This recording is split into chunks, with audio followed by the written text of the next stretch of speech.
तर आज आपण बनवणार आहोत मुलांच्या आवडीचा डार्क चॉकलेट केक। चला तर सुरुवात करूया।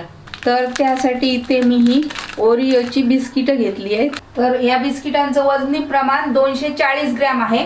त्यासाठी 1 वाटी दूध लागणार आहे। तर केक बेक करण्यासाठी इथे मी हा टोप ठेवला आहे आणि त्याला फ्रीट करून घ्यायचं। तर आता इथे मी गॅस चालू करते। तर 10 मिनिटं याला फ्रीट होऊ दे, तोपर्यंत आपण हे तयार करून घेऊया मिश्रण। आणि त्यामध्ये घालायचं हे दूध। आता हे मिक्सरला लावून घेऊया। तर हे बघा, हे मिश्रण एवढं जाड झालं पाहिजे। तर आता यामध्ये मी इनो वापरणार आहे। शक्यतो नॉर्मल इनो असेल तर तो तुम्ही वापरू शकता। तर अशा चमच्याने एवढा भरून वापरायचा। हे इनोवर जे दूध मी ठेवलंय चमचाभर ते टाकायचं, म्हणजे इनो ऍक्टिव्ह होतो। इनो पूर्ण मिश्रणामध्ये मिक्स झाला पाहिजे। ते मी डब्याला हा पेपर लावून घेतलाय, इकोबेक पेपरचा पेपर आहे। तर आता हे मिश्रण यामध्ये ओतून घेऊया आणि याला असं टॅप करून घ्यायचं, म्हणजे त्यातली हवा बाहेर निघून जाते। या टोपामध्ये ठेवायचा, हे झाकण ठेवला आणि याला आता 30 मिनिटं असंच ठेवून द्यायचं, मध्ये अजिबात उघडायचं नाही। तर हा बघा, आपला केक तयार झालाय आणि कडेने सुटलाय, तरी पण आपण टूथपिक घालून बघूया। तरी बघा, टूथपिक एकदम क्लीन आली आहे, म्हणजे आपला केक तयार झाला आहे।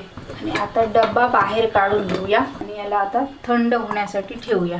आणि यावर आता मी हा कपडा घालून ठेवणार आहे, म्हणजे काय होतं, तो चांगला मऊ राहतो, असा तडतडीत होत नाही।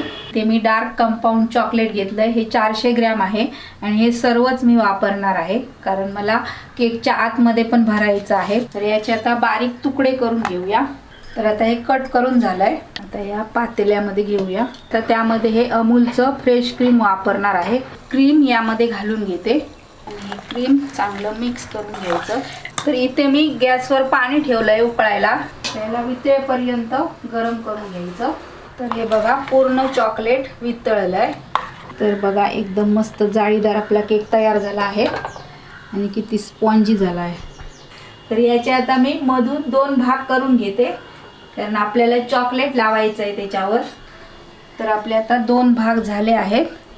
तर पहिलं साखरेचं पाणी लावून घेऊया। तर आता यावर हे चॉकलेट लावूया, असं अलगद हाताने लावून घ्यायचं।